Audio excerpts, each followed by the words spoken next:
Les amis, ça y est, la première phase de Ligue des Champions a rendu son verdict, c'est terminé il y a quelques semaines. Et aujourd'hui, on va débriefer de cette première phase. Vous y étiez préparés, j'en avais fait des vidéos et vous avez pu la suivre durant cette première partie d'année footballistique. Alors, cette compétition révolutionnaire a-t-elle tenu ses promesses ? Quels sont les grands gagnants et les déceptions de ce nouveau format ? On va voir tout ça ensemble et vous pourrez me donner vos avis en commentaire concernant cette nouvelle formule. Avant d'aller plus loin, les amis, n'oubliez pas également de vous abonner, je le dis de temps en temps, mais c'est vraiment important pour moi et ça récompense mon travail. En tous les cas, si vous souhaitez continuer à me suivre régulièrement et être informé des sorties de chacune des vidéos. Allez, générique.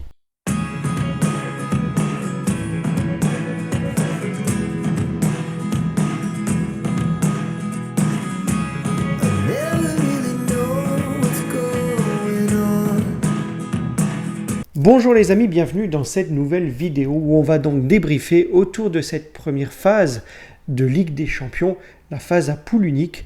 On va revenir un peu sur ce format-là, mais on va surtout débriefer des plus grands gagnants, des équipes qui ont été au rendez-vous et puis ceux qui ont été les surprises de ce format, voire les équipes qui ont déçu, et on va arriver tranquillement à une présentation des barrages, c'est aussi ce qui nous intéresse pour la phase suivante. Alors avant d'entrer dans le vif du sujet, petit rappel du format. Oui, c'est fini les groupes classiques, mais ça, vous l'avez vu, j'en avais parlé. Place à une poule unique de 36 équipes, une poule géante finalement, où le tirage au sort avait donné lieu à un affrontement de 8 équipes pour chacun des clubs, 4 affrontements à domicile, 4 affrontements à l'extérieur.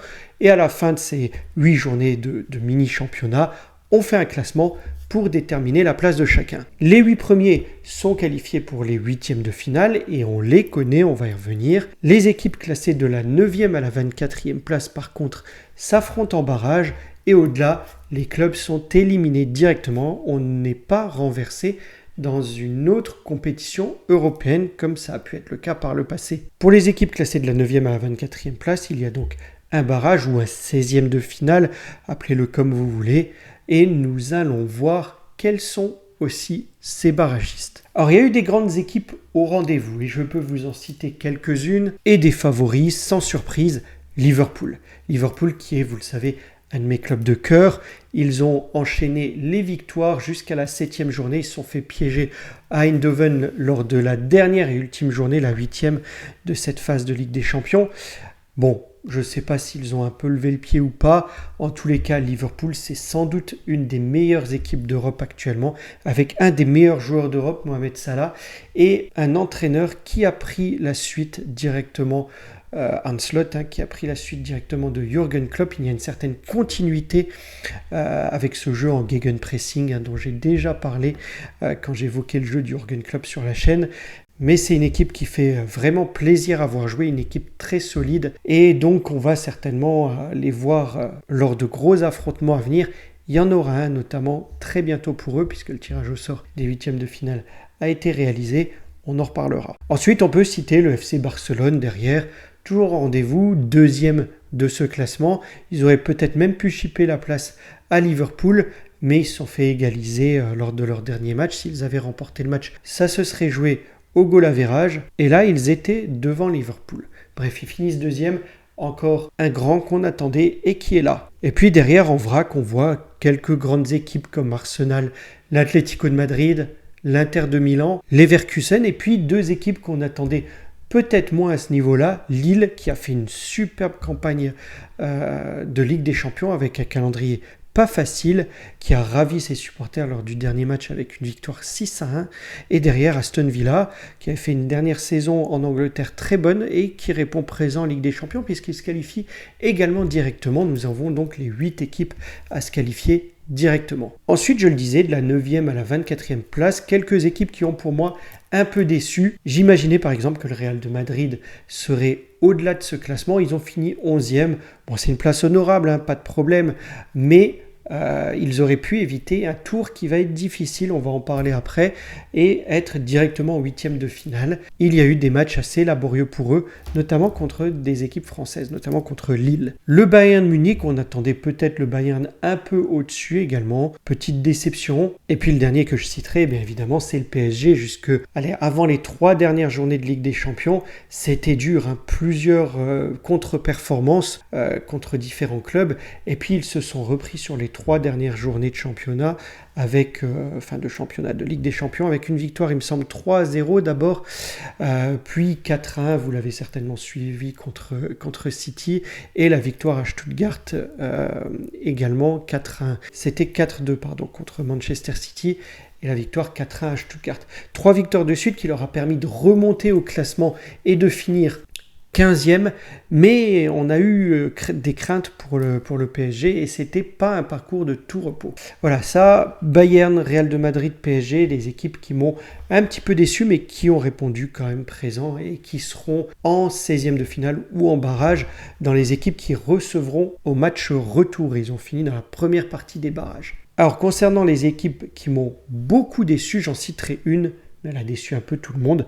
C'est Manchester City qui vit vraiment une année de transition difficile. On le voit en championnat. Il y a encore eu une défaite cinglante contre Arsenal mi-janvier. Et puis là, en Ligue des Champions, ils ont dû leur qualification au dernier match très difficile contre le Club Bruges. Ils étaient menés à la mi-temps, je crois bien qu'ils étaient menés. Ils ont réussi à remonter et à gagner, à arracher la victoire pour se qualifier in extremis au barrage.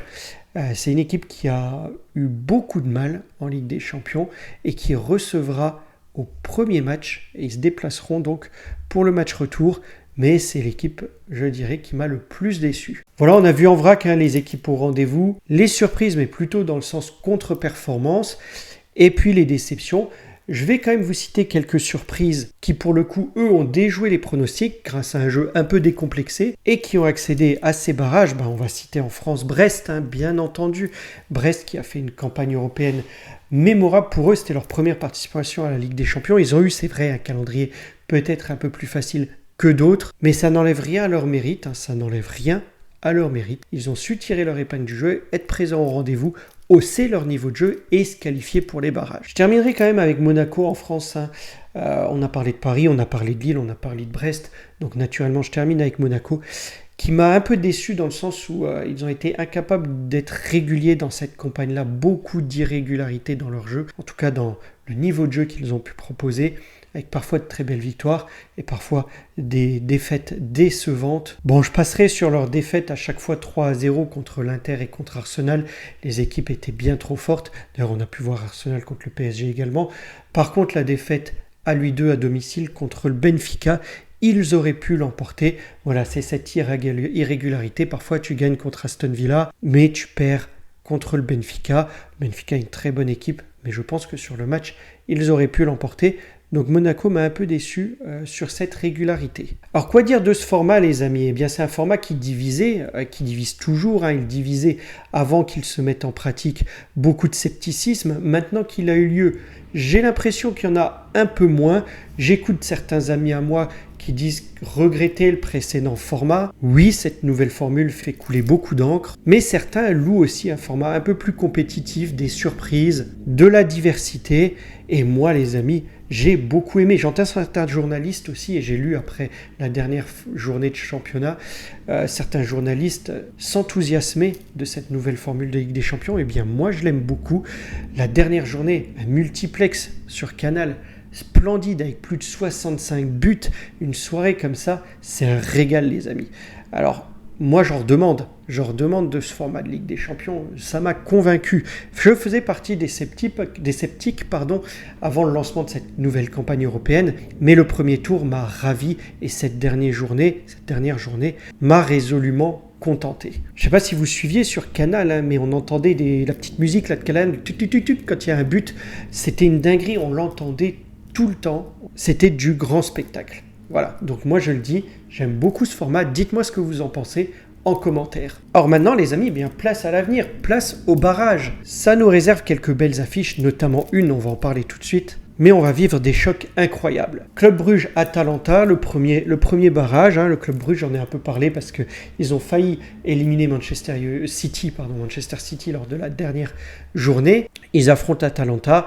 Alors Atalanta s'est classé juste à la limite des barrages, ils ont fini 9e je crois, puisque ce système de barrage récompense les premiers qualifiés qui affrontent les derniers qualifiés. On sait un peu à l'avance sur qui on peut tomber parce que c'est par binôme, le 9e ou le 10e affronte le 23e ou 24e, je crois. Enfin, ça se fait comme ça. Et donc, on peut savoir un peu à l'avance. Et donc, Atalanta, qui est le premier barragiste, affronte le dernier barragiste. Donc, c'est un choc de niveau. Je pense qu'Atalanta est un peu au-dessus. On verra ce que nous dira la vérité du terrain. Le Sporting qui affronte le Borussia Dortmund. Là aussi, je pense que Dortmund peut l'emporter. Surtout au retour qui va se faire chez eux, devant le mur jaune, devant leur public. Et donc, je pense qu'ils peuvent passer. Ensuite, on a le choc. Manchester City et Real de Madrid. Et là, les amis, ça va faire mal. On va déjà perdre un gros. Mais quand je vois les prestations de Manchester City en ce moment, en championnat, en Ligue des Champions, ils vont malheureusement faire un feu de paille face au Real de Madrid. Le Real de Madrid qui est en tête, au moment où je tourne cette vidéo, en tous les cas, de la Liga, avec un Mbappé qui se réveille un peu.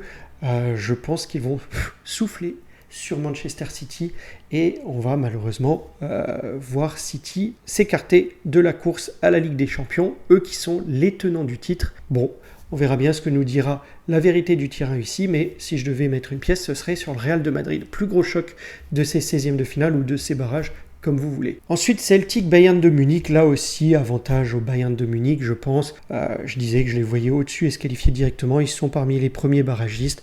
Et je pense, malgré une très bonne équipe du Celtic, j'ai vu un peu des extraits de leur match. Ils m'ont fait une belle impression.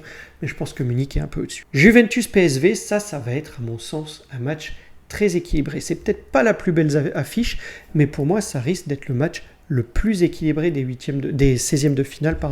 Vous me direz ce que vous en pensez, mais je vois une rencontre très indécise et peut-être une victoire au tir au but. Feyenoord AC Milan, là aussi je suis assez partagé, même si j'avoue que je pense que Milan passera, mais je suis quand même assez partagé. Brest PSG, bon, on a vu un peu une répétition à ce match-là en championnat mi-janvier. Le PSG l'a emporté 5-1, il me semble, avec un triplé de Dembélé qui est très en forme.